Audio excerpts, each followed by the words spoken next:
Okay, hello guys, welcome again in my channel. Today we are gonna learn about the Stuart Close philosophy. There is one chapter in Stuart Close philosophy, General Pathology of Homeopathy. तो हम क्या करेंगे, हम पूरा chapter तो नहीं पढ़ सकते क्योंकि वो बहुत लंबा है, लेकिन वो चैप्टर में से एसेंस क्या निकल रहा है उसकी मैंने एक नोट्स बनाई है। तो हम एट अ ग्लांस वो चैप्टर देखने की कोशिश करेंगे और उसे एग्ज़ाम में लिखने के लिए नोट्स पढ़ने की कोशिश करेंगे, ठीक है। और वीडियो शुरू करने से पहले मैं बता दूं कि किसी को कुछ भी लिखने की ज़रूरत नहीं है। इसके नोट्स मैंने अपने डिस्क्रिप्शन बॉक्स में और कमेंट सेक्शन में दे रखी होगी, एक लिंक होगी, click it and download it. Okay, तो let's start the general pathology of homoeopathy. सबसे पहले उन्होंने पैथोलॉजी क्या है इसके बारे में लिखा है स्टुअर्ट क्लोज ने। Human pathology is the science which treats of disease और abnormal condition of human beings. Very simple definition, सबको समझ आ गया होगा इसका मीनिंग। पैथोलॉजी का मीनिंग ये है कि लिविंग ह्यूमन बींग्स में जो भी एबनॉर्मल कंडीशन है या फिर जो भी डिजीज़्ड कंडीशन होती है उसकी स्टडी को कहते हैं पैथोलॉजी।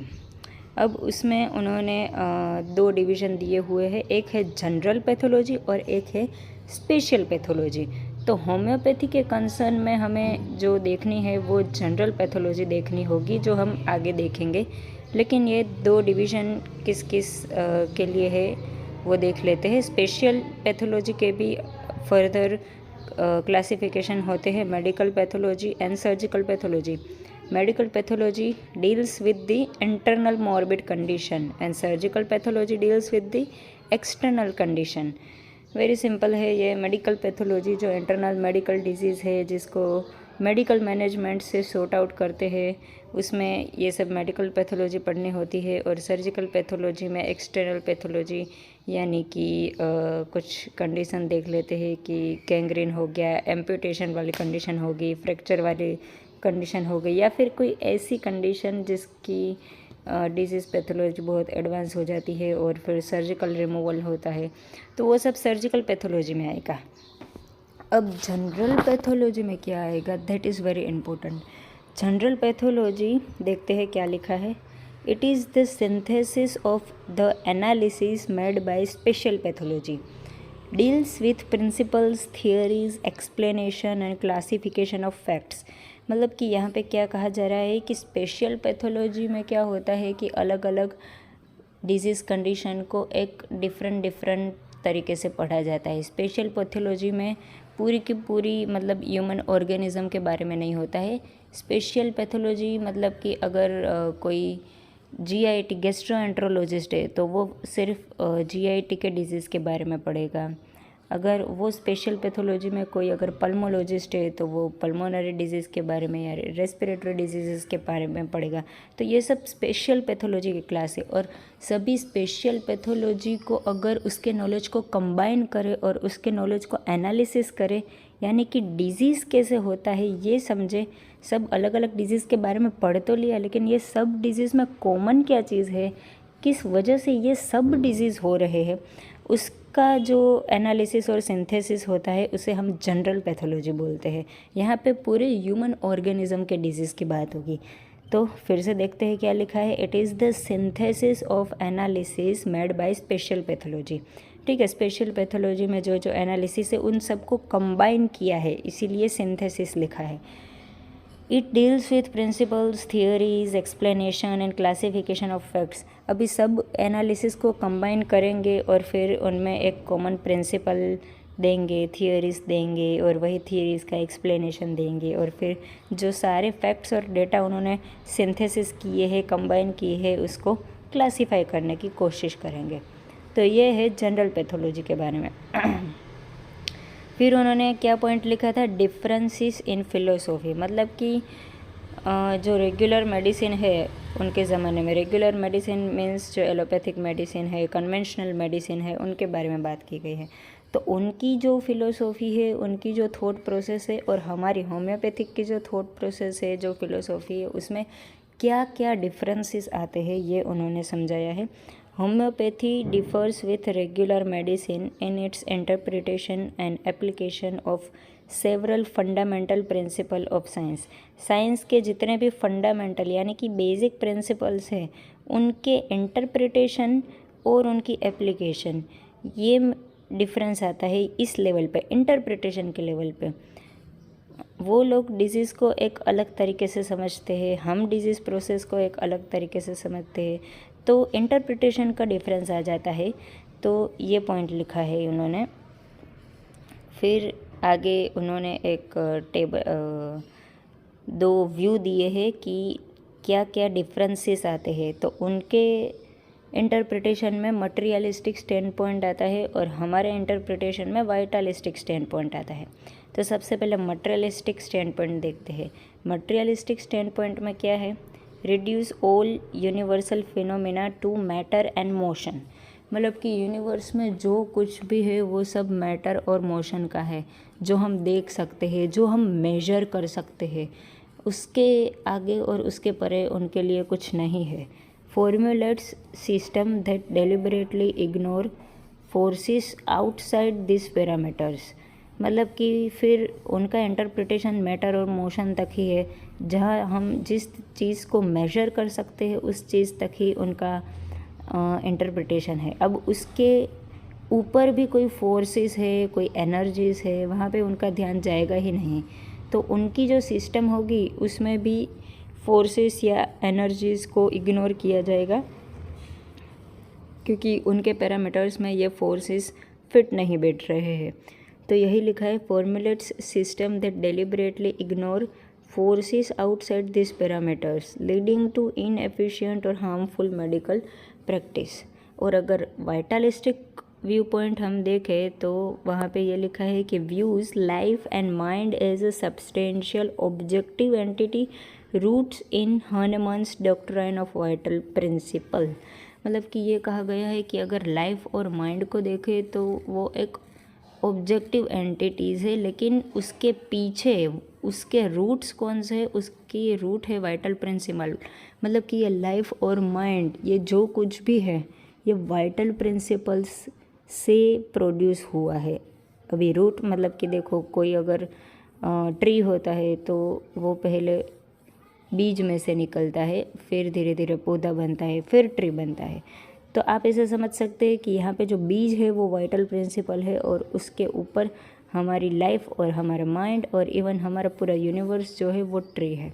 तो लाइफ एंड माइंड को एक objective entity, substantial objective entity दिखाया गया है, लेकिन वो रूटेड किस में है? हानेमन के डॉक्ट्राइन ऑफ वाइटल प्रिंसिपल में। Disease is primarily a dynamical or functional disturbance of that principle demanding a dynamic remedy। यहाँ पे देखो, लाइफ और माइंड वो वाइटल प्रिंसिपल से प्रोड्यूस हुए हैं।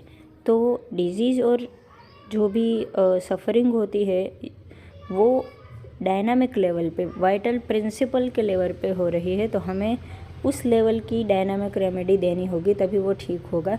ये हमारा वाइटलिस्टिक व्यू पॉइंट कहता है।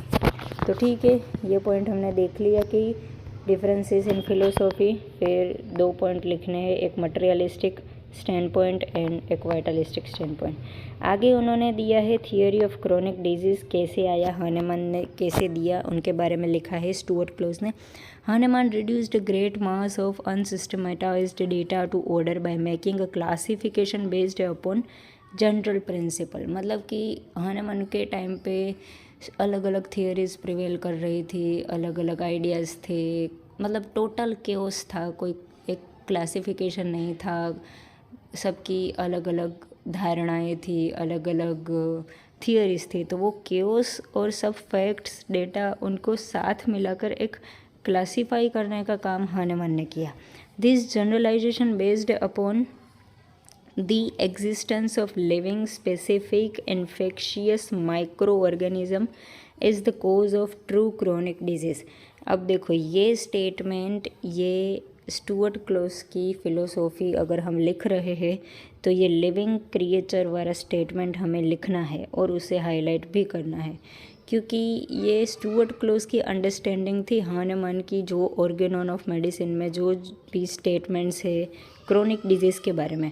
उससे स्टुअर्ट क्लॉस की अंडरस्टैंडिंग ये निकलती है कि ये जो सारे के सारे क्रोनिक डिजीज़ जो हम बोलते हैं कि सोरा से हुई है, मायाज़म से हुए हैं, तो उस मायाज़म का इंटरप्रिटेशन स्टुअर्ट क्लॉस ने ये निकाला है कि the existence of living specific infectious micro organism is the cause of true chronic disease. मतलब कोई ऐसे माइक्रो ऑर्गेनिज्म प्रिवेल थे जिन्होंने ह्यूमन बीइंग के ऊपर बहुत डीपर लेवल की इफ़ेक्ट डाली। मतलब उसके जो प्राइमरी सिम्टम थे वो सप्रेस कर दिए गए थे उस टाइम पे, लेकिन इफ़ेक्ट जो थी वो अभी भी डोरमेंट या फिर लेटेंट फॉर्म में रह गई थी, और फिर वो जनरेशन टू जनरेशन पास हो रही थी। और अगर किसी की लाइफ में कुछ एडवर्स कंडीशन आए तो वो डोरमेंट स्टेट जो माइक्रो ऑर्गेनिज्म की थी वो स्लम्बर होके सेकेंडरी डिजीज़ कंडीशन में आती थी।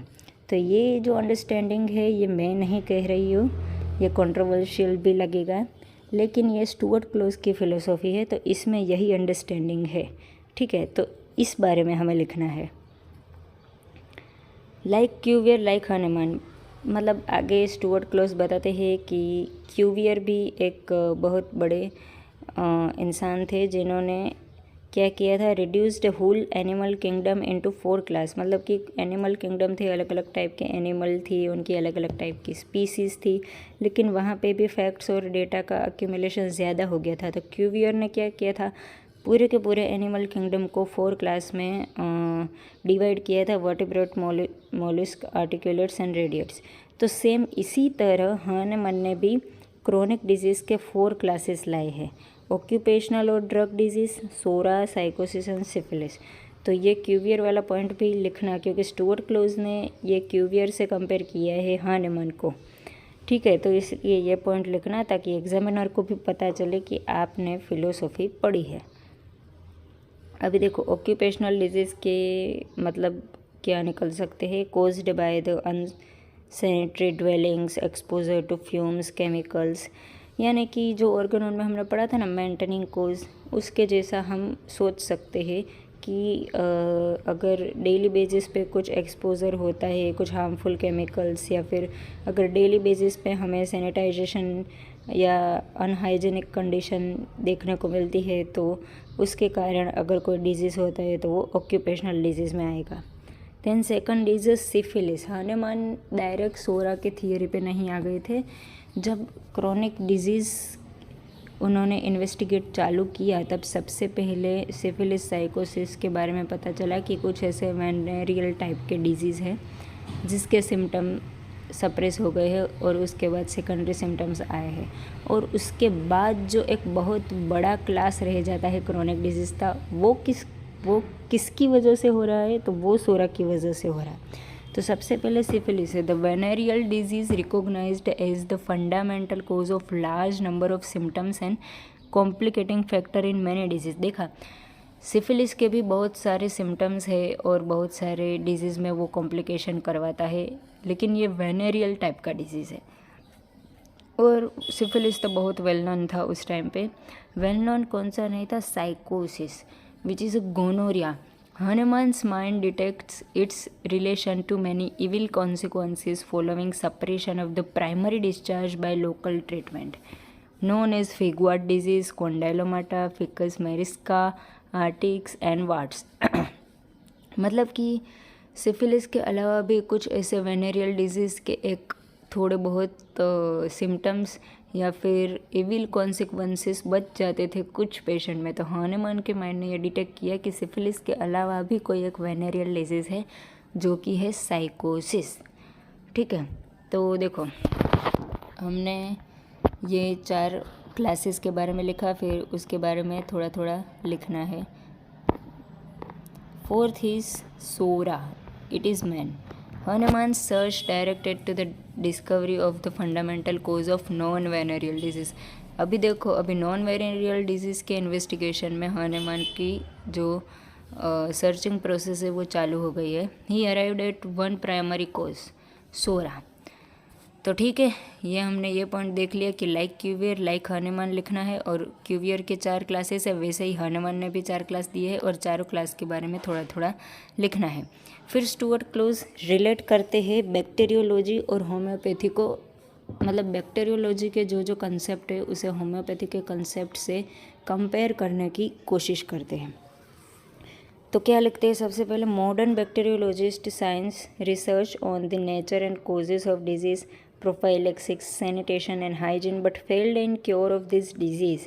मतलब कि जो मॉडर्न बैक्टीरियोलॉजिस्ट है उनके रिसर्च में वो पता लगाते हैं कि ये डिजीज़ के जो कोज है, अभी उनके लिए कोज कौन से है, माइक्रो ऑर्गेनिज़म, राइट।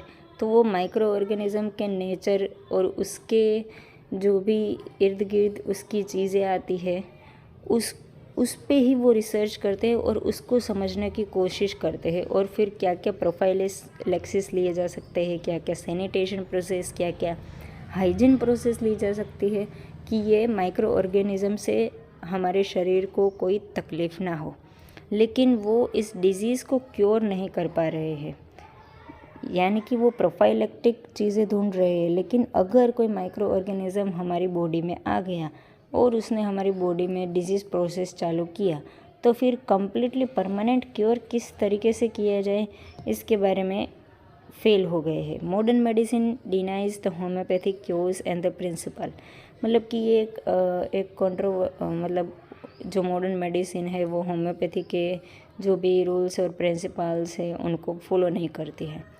देन एक डॉक्टर है डॉक्टर मैककॉनकीज, उनका क्या व्यू है हमारे हनुमान के क्रोनिक डिजीज़ के बारे में, वो उन्होंने लिखा हुआ है स्टुअर्ट क्लोज की बुक में। ठीक है, the primary error consisted in regarding psora merely as a dyscrasia और डायथेसिस। मीन्स कि उन्होंने ये बताया है कि सोरा में अगर कुछ एरर है, मतलब सोरा हमारी बॉडी में एक प्राइमरी एरर करता है, और उस एरर को उन्होंने क्या नाम दिया है, डिस्क्रेशिया और डायथेसिस, पर्टिकुलर डायथेसिस, मतलब कि predisposition to many types of disease. Meaning dyscrasia is a disease arising from psora and not psora itself. मतलब कि ये एक कंफ्यूजिंग स्टेटमेंट है कि वो डिस्क्रेशिया का मीनिंग लिख रहे हैं। जनरली हम क्या सोचते हैं कि जो सोरा है वो खुद ही डिजीज़ है, ऐसा नहीं है। सोरा इट्सेल्फ डिस्क्रेशिया नहीं है, लेकिन सोरा के कारण हमारी बॉडी में जो भी डिस्क्रेशिया और एबनॉर्मल सेंसेशन फंक्शन हो रहे हैं उसके बारे में बात कर रहे हैं। ठीक है, then Hahnemann view of chronic disease. All chronic disease are derived from 3 primary infectious parasitic sources. अभी देखो ये यहाँ पे टाइटल मैंने ये दिया है कि Hahnemann's view on chronic disease. Hahnemann ने इन्फेक्शियस या पैरासाइटिक सोर्स ऐसा वर्ड इस्तेमाल नहीं किया था अपनी क्रोनिक डिजीज़ की बुक में, लेकिन स्टुअर्ट क्लोज ने हनुमान के व्यू को इस तरह से इंटरप्रेट किया है और अपनी बुक में इस तरह से ये वर्ड्स यूज़ किए हैं। तो ये वर्ड्स बहुत इंपॉर्टेंट है और ये वर्ड्स के नीचे आपको अंडरलाइन करनी है। All the chronic disease are derived from 3 primary infectious parasitic sources, they having origin and foundation constant chronic miasm whereby their parasitical existence in the human organism is enabled to continually rise and grow। मतलब कि ये कह रहे हैं कि उनके जो origin और फाउंडेशन है हमारी बॉडी में वो कांस्टेंट क्रोनिक मायाज़म के रूप में है। मतलब कि वो कांस्टेंट है। हमने ऑर्गेनॉन में हनुमान जब सोरा के बारे में डिस्क्राइब कर रहे थे तो हनुमान ने ऐसा लिखा था कि सोरा एक ऐसा मायाज़म है जो कंटिन्यूअली ग्रो करता है, मतलब कि रोबस्ट से रोबस्ट कॉन्स्टिट्यूशन या एकदम स्ट्रिक्ट डाइट और रेजिमेंट भी सोरा से छुटकारा नहीं दिला सकता। तो वही उस स्टेटमेंट का इंटरप्रिटेशन लिखा है कि वो कांस्टेंट क्रोनिक मायाज़म है जहाँ पे पैरासाइटिकल एग्जिस्टेंस ह्यूमन ऑर्गेनिज्म में कंटिन्यूअली राइज एंड ग्रो होता जा रहा है। भले ही कितना रोबस्ट कॉन्स्टिट्यूशन हो, भले ही कितनी अच्छी डाइट हो, लेकिन कुछ लोगों के बॉडी में अगर कोई डिजीज़ होना है तो वो होना ही है। Then miasm confused with word contagion. अभी ये बहुत कंट्रोवर्सी है कि हनुमान ने मायाज़म वर्ड लिखा है, लेकिन किस मीनिंग से लिखा है। कुछ लोग उस टाइम पे कंफ्यूज्ड थे कंटेजियन वर्ड से, क्योंकि मायाज़म कभी कभी कंटाजियन के रूप में भी यूज़ किया जाता था। उस टाइम पे एक मेडिकल डिक्शनरी थी, पार्स मेडिकल डिक्शनरी 1890 में, उसमें कंटाजियन का मीनिंग लिखा था कि effluvia from human body when subject to disease. तो कंटाजियन का मीनिंग ये था कि ह्यूमन बॉडी में से अगर कोई इफ्लूविया मीन्स कि उसके डिस्चार्जेस, उसकी वोमिटिंग, स्टूल्स, या फिर उसके स्वेट्स, उसके स्पुटम, एक्सपेक्टोरेशन, तो बॉडी में से जो भी इफ्लूविया निकलते थे जो कि कंटाजियस होते थे, तो उसको कंटाजियन का नाम दिया है। If this contagion does not proceed immediately from the body but has been for some time confined in cloth is sometimes sub style miasma. मतलब कि स्टुअर्ट क्लॉज ये कह रहे हैं कि हम कंटाजियन को अगर किसी भी चीज़ पे वहीं के वहीं रखें, मतलब उसको प्रोसेस ना करें, उसको जो भी हम सैनिटेशन की और डिसइंफेक्शन अप्लाई करना होता है तो वो कुछ ना करें और वहीं के वहीं वो रह जाए, और अगर वो दूसरे इंसान को इन्फेक्ट कर जाए और फिर उसमें वही डिजीज़ प्रोसेस सब चालू हो जाए तो हम उसे मायाज़म को नाम दे सकते हैं। लेकिन ये उनकी अंडरस्टैंडिंग है, ठीक है। हॉनेमन्स डेफिनेशन ऑफ मायाज़म क्या है? It is more than aerial fluid mixed with atmospheric air. This is proven not only by his use of word parasitical by reference to the living beings of which miasma were composed। मतलब कि हानेमन की जो definition है उसमें उन्होंने, मतलब ऐसा नहीं है कि देखो मायाज़म मीन्स एयर में कुछ माइक्रो ऑर्गेनिज़म घूम रहे हैं, कुछ बैक्टीरिया, वायरसेस या फिर बहुत सारे जो लिविंग क्रिएचर्स होते हैं वो एयर में है, इसीलिए उसको मायाज़म ऐसा नाम हम नहीं दे सकते। वो अगर हमारी बॉडी में आए और कुछ इफ़ेक्ट करे तो हम उसे मायाज़म का नाम दे सकते हैं। मतलब कि मेयरली वो aerial fluid mixed with atmospheric air, उसे हम मायाज़म नहीं कह सकते। It is more than aerial fluid mixed with atmospheric air. This is proven that not only by his use of word parasitical by reference to the living beings of which miasma were compose. मतलब कि हानेमन ने parasitic word कहीं कहीं पे जब acute disease के बारे में लिखा है, यानी कि टाइफाइड के बारे में, उस टाइम पे हानेमन की जो लेसर राइटिंग थी उसमें उन्होंने कई बार मायाज़म के कॉन्टेक्स्ट में पैरासाइटिकल या लिविंग बींग्स का वर्ड यूज़ किया है। क्रोनिक मायाज़म को अगर कंपेयर किया जाए माइक्रो ऑर्गेनिज्म के साथ तो sycotic miasm, Neisseria gonorrhoea, syphilis miasm, Treponema pallidum. ये तो आपको पता ही है कि साइकोटिक जो होता है वो नाइजीरिया गोनोरिया से होता है और सिफिलिस जो होता है वो ट्रेपोनेमा पैलिडम माइक्रो ऑर्गेनिज्म से होता है। मेन आता है सोरा। इसके बारे में बहुत कंट्रोवर्सी रहती है। The two term psora and tuberculosis were synonymous. अब ये क्यों कहा है कि two term psora and tuberculosis are synonymous?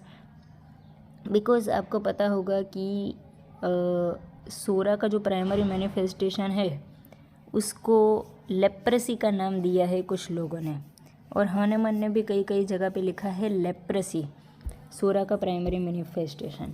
तो अभी लेप्रेसी कौन से बैक्टीरिया से होता है? Mycobacterium leprae. और जो ट्यूबरक्लोसिस होता है वो कौन से बैक्टीरिया से होता है? Mycobacterium tuberculosis. तो जो दोनों डिजीज़ है वो एक ही माइकोबैक्टीरियम स्पीसीज से हो रहे हैं, तो इसीलिए उन्होंने कहा है कि ये सिनोनिमस हो सकते हैं कि सोरा और ट्यूबरक्लोसिस एक ही टाइप के माइक्रो ऑर्गेनिज्म से डिजीज़ हो रहे हैं। Stuart Close tried to compare Sora with Mycobacterium as Hahnemann regarded leprosy as the typical ancient form of Sora। देखा, जो भी अभी मैंने समझाया वही लिखा है यहाँ पे। देन उन्होंने अलग अलग डॉक्ट्रिन के बारे में लिखा है कि ये doctrine of latency, metastasis, toxicological theory, idiosyncrasy and drug disease and ख़त्म। तो ये थोड़ा थोड़ा हम देख लेते हैं। उन्होंने बहुत डिटेल में अपनी बुक में लिखा है, बहुत लंबा चैप्टर है, लेकिन मैंने एक शॉर्ट में एट अ ग्लांस हम देख सके इतनी नोट्स बनाई है, ठीक है। डॉक्ट्रिन ऑफ लेटेंसी के बारे में क्या लिखा है? Doctor Hahnemann explain that miasm like psora, syphilis, sycosis may remain latent for a long period until circumstances awaken the disease slumbering within and thus develop its germs। मतलब कि again and again यहाँ पे Stuart close जो है वो मायाज़म की theory को germs या फिर लिविंग क्रिएचर से कंपेयर करने की कोशिश कर रहे हैं, क्योंकि जर्म्स और लिविंग क्रिएचर्स में भी यही होता है ना कि अगर कोई माइक्रो ऑर्गेनिज्म हमारे अंदर आ गया तो ज़रूरी नहीं है कि वो डिजीज़ प्रोड्यूस करे, वो क्लिनिकल सिम्टम प्रोड्यूस करे, वो डोर्मेंट स्टेट में भी जा सकता है। लेकिन फिर कुछ ऐसे सर्कमस्टेंसेस आए जिससे कि हमारी इम्यूनिटी कम हो गई या फिर हमारी बॉडी के डिफेंस मैकेनिज़्म कम हो गए, तो फिर वो माइक्रो ऑर्गेनिज्म रेप्लिकेट होना चालू करते हैं, ग्रो होना चालू करते हैं और हमारे में क्लिनिकल कंडीशन प्रोड्यूस कर सकते हैं। तो वो जो अभी ये बैक्टीरिया की थियरी है उसको मायाज़म से कनेक्ट करने की कोशिश कर रहे हैं। तो ये डॉक्ट्राइन ऑफ लेटेंसी में लिखना है। मेटास्टेसिस के बारे में क्या कहा है? देखो, जनरली मेटास्टेसिस ये वर्ड हमने कैंसर में, कार्सिनोमा में सुना है कि जब कोई एक्सटेंसिव कार्सिनोमा हो जाता है जहाँ पे सेल एक ऑर्गेनिज़म्स एक ऑर्गन से दूसरे ऑर्गन तक ट्रैवल हो जाते हैं, उतने तक एक्सटेंड कर जाते हैं, उसको हमने मेटास्टेसिस का नाम दिया है। लेकिन यहाँ पे मेटास्टेसिस का ये मीनिंग है कि डिजीज़ एक लेवल से दूसरे लेवल को जाए तो उसे मेटास्टेसिस कहते हैं। तो स्टुअर्ट क्लोज ने यहाँ पे भी कंपेयर किया है हमारे मॉडर्न नॉलेज को हानेमन के नॉलेज के साथ। कैसे? Knowledge of metastasis with knowledge of embolism. Embolism meaning क्या है? अभी एम्बोलिज्म का ये मीनिंग है कि कोई ऐसे सब्सटेंस जो कि इनसोल्यूबल होते हैं, जो कि ब्लड में, अगर हम कम एग्जांपल से देखें तो एम्बोलाई, एयर एम्बोलाई होता है, फिर जो ब्लड क्लॉट होता है उसका एम्बोलाई होता है, एथेरोस्क्लेरोसिस का जो प्लाक होता है। तो कुछ ऐसे सब्सटेंस जो ब्लड में अक्यूमुलेट हो जाते हैं और वो ब्लड में एक जगह से दूसरी जगह पे मेटास्टेसिस करते हैं, यानी कि ट्रैवल करते हैं, एक जगह से दूसरी जगह पे जाते हैं और फिर दूसरी जगह पे वो अपने क्लिनिकल फीचर्स बाहर निकालते हैं। तो एम्बोलिज्म के थियोरी को यूज़ करके उन्होंने मेटास्टेसिस समझाया है।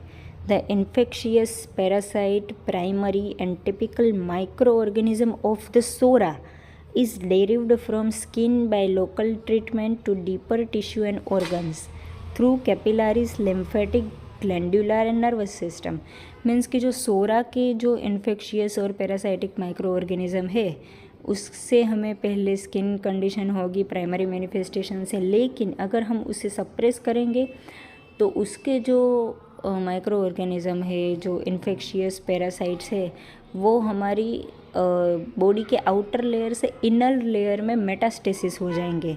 किस तरह से? कैपिलरीज में, लिम्फेटिक में, ग्लैंडुलर से, नर्वस सिस्टम से, कहीं से भी वो मेटास्टेसिस हो सकते हैं। ठीक है, तो ये उनकी मेटास्टेसिस की थियरी है। Then toxicological theory means study of adverse effect of chemical substance on living organism. Living organism हमारी बॉडी में आए और अगर उसका टॉक्सिन रिलीज़ हो जाए हमारी बॉडी में, तो जो इफ़ेक्ट हमारी बॉडी में आते हैं उसको टॉक्सिकोलॉजिकल थियरी कहते हैं। Stuart Close define disease as morbid dynamic disturbance of vital force which is caused by some morbific agent actually और रिलेटिवली टू द ऑर्गेनिज्म। मतलब कि ऐसा नहीं है, अभी देखो उन्होंने बार बार ये कहा है कि कोई ऐसे लिविंग क्रिएचर है जो हमारी बॉडी में मायाज़म के स्टेट को प्रोड्यूस करते हैं, लेकिन वो लिविंग क्रिएचर खुद ऐसे मतलब कैसे प्रोड्यूस करते हैं? लिविंग क्रिएचर में से कुछ ऐसा सब्सटेंस निकलता है जो कि हमारी बॉडी में टॉक्सिक इफ़ेक्ट प्रोड्यूस करता है।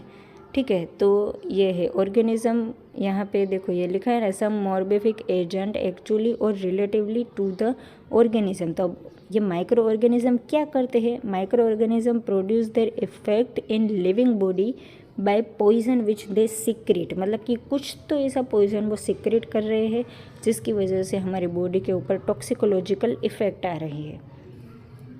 Then last is idiosyncrasy and drug disease. Stuart Close defined idiosyncrasy as a habit or quality of an organism peculiar to the individual। मतलब कि इंडिविजुअल की कोई ऐसी पिक्यूलरिटी होती है कि उसको कुछ चीज़ों से सेंसिटिवनेस होती है, तो उसको इडियोसिक्रेंसी का नाम दिया है। The fundamental cause of every idiosyncrasy is morphological unbalance. मतलब कि कुछ हमारी बॉडी में ऐसा है जो बैलेंस में नहीं है, हमारे बॉडी के फंक्शंस, जिसकी वजह से इडियोसिक्रेंसी हमारी बॉडी में होती है। कौन सी अनबैलेंसिंग की स्टेट है? A state in which excess and defect in development result in excess and defect in function, मतलब कि हमारी बॉडी के डेवलपमेंट में ही कुछ तो एक्सेस में है या कुछ डिफेक्ट में है, जिसकी वजह से रिजल्ट क्या आ रहा है, excess and defect in function which correspond to hyper excitability और नॉन एक्साइटेबिलिटी, मतलब कि नॉर्मल लेवल की जो एक्साइटेबिलिटी है उससे ऊपर या तो फिर उससे बहुत नीचे। तो ये अगर हम देखें तो ये ससेप्टिबिलिटी के कॉन्सेप्ट से हम समझ सकते हैं। हमने ऑर्गेनोन में बार बार पढ़ा है, किसी की ससेप्टिबिलिटी ज़्यादा होती है, किसी की ससेप्टिबिलिटी कम होती है, और इडियोसिक्रेंसी में भी पढ़ा था ना कि कोई ऐसी चीज़ें होती है जिससे वो पर्सन की सबसे ज़्यादा ससेप्टिबिलिटी होती है, तो उसे इडियोसिक्रेंसी कहा है। तो उससे हम कंपेयर करके ये समझ सकते हैं। Then with regard to drug disease, he stated that every proving is a clinical record of an artificial disease produced by some drug। अब देखो ये टॉपिक में हम इडियोसिक्रेंसी के बारे में देख लिया। अब ये ड्रग डिजीज़ के बारे में कहा जा रहा है कि ड्रग डिजीज़ को क्या कहा जा सकता है कि हमने कुछ ड्रग प्रूविंग में दी और फिर उससे जो क्लिनिकल सिम्टम आए उसके जो हमने रिकॉर्ड्स लिए हैं उसको ड्रग डिजीज़ बोला जा सकता है। He further added that drugs also cause disease and each drug causes its own specific disease। Her drug same disease या फिर सिमिलर डिजीज़ नहीं दे सकता, उसके कुछ अलग स्पेसिफिक डिजीज़ होंगे, इसीलिए तो हम स्पेसिफिक पर्सन के लिए स्पेसिफिक मेडिसिन सेलेक्ट करते हैं, right. Every natural disease is cured by similar artificial disease, और सिमिलर आर्टिफिशियल डिजीज़ को क्या कहते हैं, ड्रग डिजीज़। तो यहाँ पे हमारा ये जो चैप्टर है उसकी नोट्स ख़त्म हो रही है। General pathology of homeopathy relatively ये इतना हार्ड नहीं है, क्योंकि अभी के जो मॉडर्न कॉन्सेप्ट्स है उसी को हॉनेमन की थियरी के साथ कंपेयर किया है। सबसे पहले तो पैथोलॉजी और उसके जो क्लासिफिकेशन है उसके बारे में लिखना है, फिर उनकी फ़िलोसफी और हमारी फ़िलोसफी में डिफरेंस क्या रहा है, इसके मटेरियलिस्टिक स्टैंड पॉइंट और वाइटलिस्टिक स्टैंड पॉइंट लिखना है। देन थियरी ऑफ क्रोनिक मायाज़म, किस तरह से हॉनेमन ने 4 क्लास में डिजीज़ को डिवाइड किया है उसके बारे में थोड़ा थोड़ा लिखना। फिर मैककॉनके का व्यू आएगा, फिर हॉनेमन का क्रोनिक डिजीज़ का व्यू आएगा। देन अलग अलग थियरीज़ है, लेटेंसी की डॉक्ट्राइन है, मेटास्टेसिस की थियरी लिखी है, टॉक्सिकोलॉजिकल थियरी लिखी है, एंड इडियोसिक्रेंसी एंड ड्रग डिजीज़। आप सिर्फ ये हेडिंग याद रख लीजिए कि क्या क्या लिखना है, अंदर आपने जो अंडरस्टैंडिंग और ये नोट्स पढ़ी है फिर अंदर तो वही लिखना है। तो ठीक है, ये हेडिंग आप याद कर लीजिएगा। नोट्स मैंने डिस्क्रिप्शन बॉक्स में दे रखी है, वहाँ से आप क्लिक करके डाउनलोड कर सकते हैं, और कमेंट सेक्शन में ज़रूर बताइए कि और कौन से टॉपिक पे आपको फ़िलोसॉफी की नोट्स चाहिए। तब तक के लिए bye bye, tata, see you.